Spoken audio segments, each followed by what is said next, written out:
They say some stories are too dark to be told. Stories whispered in the corners of small towns, passed down in fragments, half believed, half denied. But this one begins with a record. In the winter of 1895, a handwritten report was filed in the archives of a forgotten village. It spoke of a young woman, barely 20, whose beauty was said to be so striking that even the shadows lingered around her longer than they should. The report was never meant to be found. Its ink was smudged, its pages torn, as if someone had tried to erase it from history. But one line remained clear. She bore children that were not of this world. Her name was never written. Only the description of her habits. She would leave her home every evening at dusk, just. From the second night onward, she began to feel it more clearly, the presence. When she lay in bed, she felt weight pressing down beside her, though the sheets remained untouched to the eye. The scent of smoke and earth filled her small room, though the windows were closed tight. At first, she thought she was dreaming, but the dreams grew vivid, sharper than reality itself. She would wake with her body trembling, her breath ragged, her clothes damp with sweat. Still, she told no one. Because how could she explain? How could she say that something unseen had touched her, held her, whispered her name in a language she did not know? Her mother noticed. The girl's eyes grew heavy, her laughter dimmed, her steps unsteady. "You have changed," her mother said, worry tightening her face. "Tell me what troubles you." But the girl smiled faintly and shook her head. She could not find the words. She could not admit that when she closed her eyes, she felt lips against her skin that were not human. And the nights did not stop. The jinn returned again and again, his visits growing bolder, darker. What began as a whisper in her dreams soon became more. His grip, his breath, the sensation of another body pressing close to hers.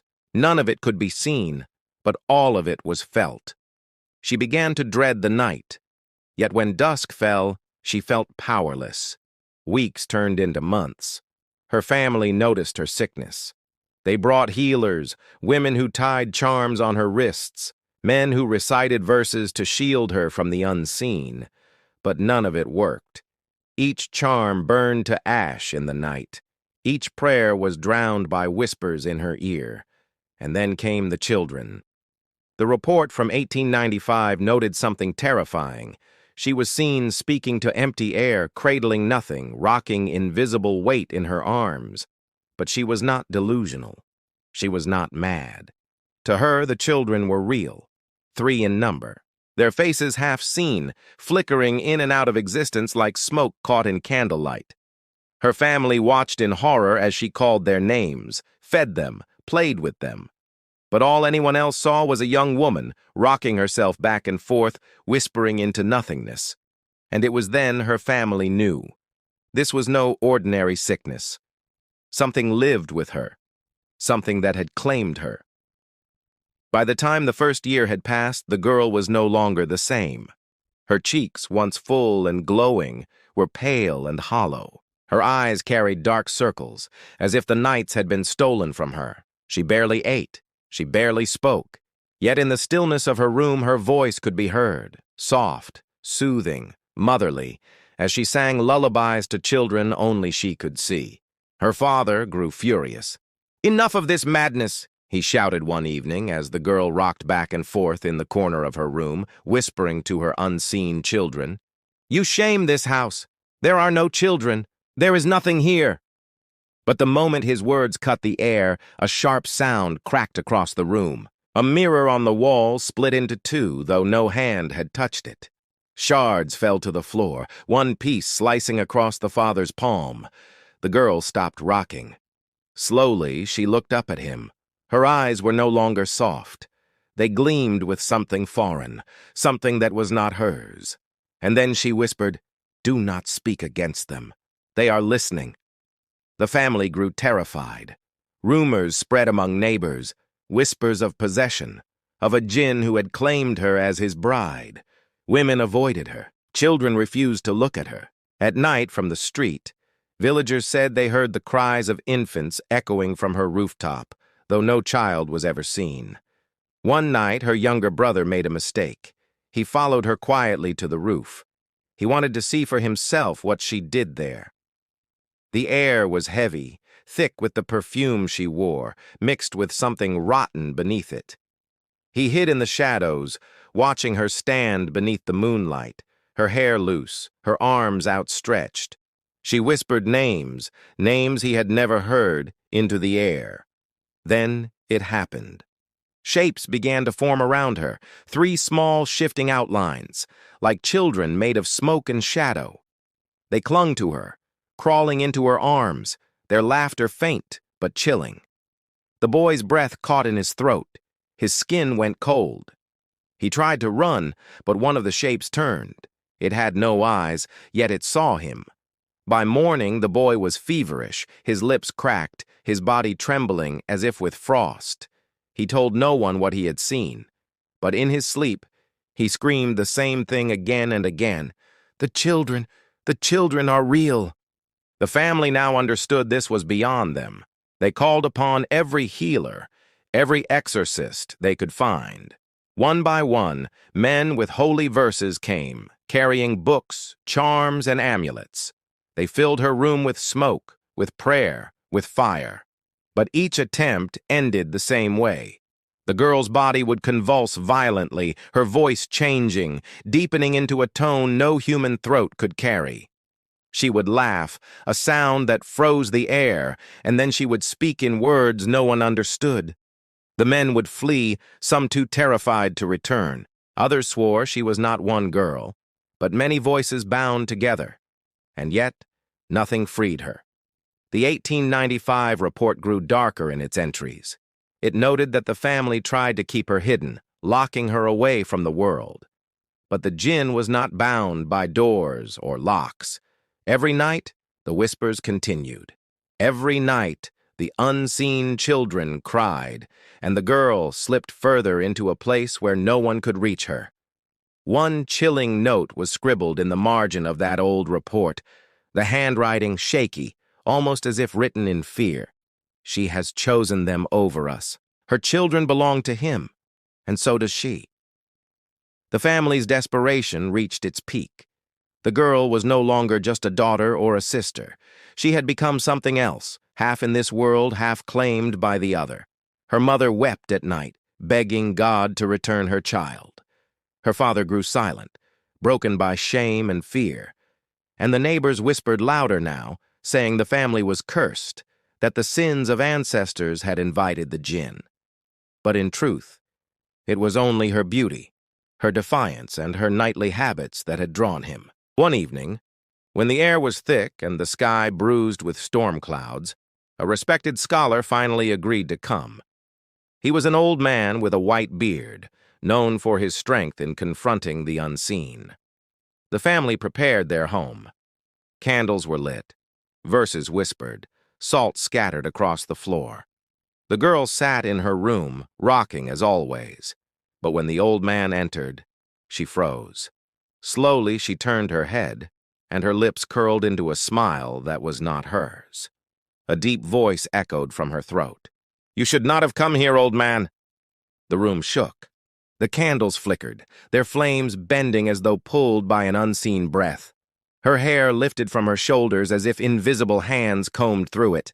The old man stood his ground, reciting words of power, calling upon the divine. The girl shrieked, her voice splintering into many, echoing off the walls until it felt as though dozens screamed at once. Then came the threat. "She is mine. She has given me children. She will not leave, and if you force me, I will kill her before your eyes." The family collapsed into terror. The mother screamed, begging the old man to stop. The father gripped the doorframe, torn between saving his daughter and fearing her death. The jinn forced the girl's hand to the ground, where a knife suddenly appeared, no one knew from where. Her slender fingers curled around it, raising it toward her own throat. The room gasped in horror, but the old man's voice thundered louder, his recitation shaking the walls themselves. The knife trembled in her hand, caught between unseen forces. Her body twisted violently, her skin pale and drenched in sweat. She fell to the ground, writhing like a creature bound in chains. The old man pressed on, his words relentless.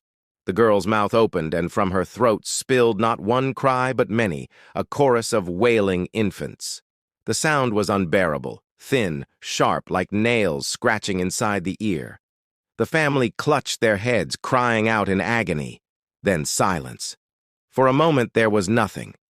The air grew still, as if the world held its breath. The girl lay motionless on the floor, her eyes closed, her lips bloodless. Her mother rushed to her, holding her, shaking her, begging her to wake. But when her eyes finally fluttered open, tears rolled down her cheeks. In a broken voice she whispered, "They are gone. He took them. My children. He took them." The old man looked at the family, his face grim. "She is free," he said softly.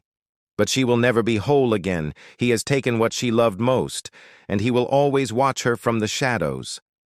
That line was underlined in the 1895 report, a chilling final note scribbled at the bottom of the page. She lived on, but she never laughed again. After that night, the house was never the same. The family tried to believe it was over, that the jinn had finally released her. But silence has its own weight, and in their silence they all knew. Something had been lost forever. The girl no longer smiled. She walked through the house like a ghost in her own body, her steps slow, her eyes hollow.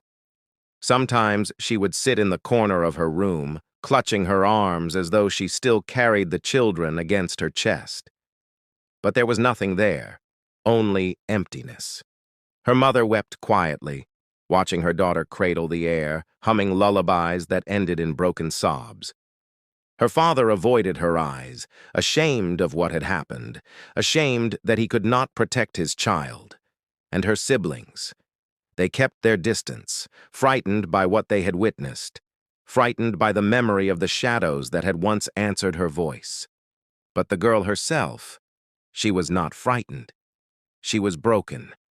She whispered to her mother one evening, "They were mine. I felt them. I held them.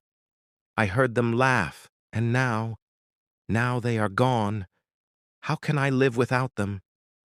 The family tried to remind her of reality, telling her there were never any children, that what she saw was the trick of the jinn, that none of it was real.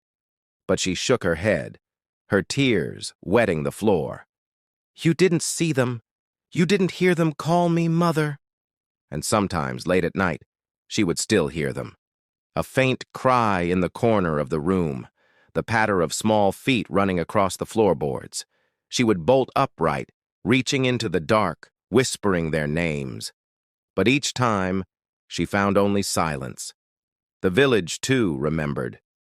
They avoided her street. They said she was cursed, that no man should ever marry her. She was marked by the jinn, and the mark could never be erased. The rumors grew so strong that even distant towns heard of the woman who bore children that belonged to another world. In the 1895 report, the final entries were the most haunting. They described her condition in detail. She spends her nights awake, her eyes to the roof, her lips moving in prayers that sound more like pleas. She is free of the spirit, but her heart remains chained to the children that were taken. She calls for them. She waits for them. And sometimes, in the silence, she swears she still hears them answer. It was no longer just a possession. It was grief. Grief so deep that it blurred the lines between the living and the dead, between the real and the unreal. And so the girl lived on, half in the world of her family, half reaching into a darkness that would never let her go. The last official record connected to Larrick appeared in 1895, inside a faded local report. It described strange lights flickering near the entrance of the Granite Hollow mine. Witnesses claimed they looked like lanterns moving in the dark, even though no miners were allowed there anymore. Some swore they heard whispers echoing through the abandoned tunnels. Authorities dismissed the report as unverified rumor and closed the file. Nothing more was ever written. What remains are only the stories passed down, hushed voices over campfires, and the uneasy silence of the mountain itself. Was it just folklore? Or was there something real buried deep in Granite Hollow, something no one dared to uncover? The town of Lerwick still carries the weight of that question. And perhaps if you ever walk those empty roads at night, you might remember the report of 1895 and wonder if the mine is truly silent.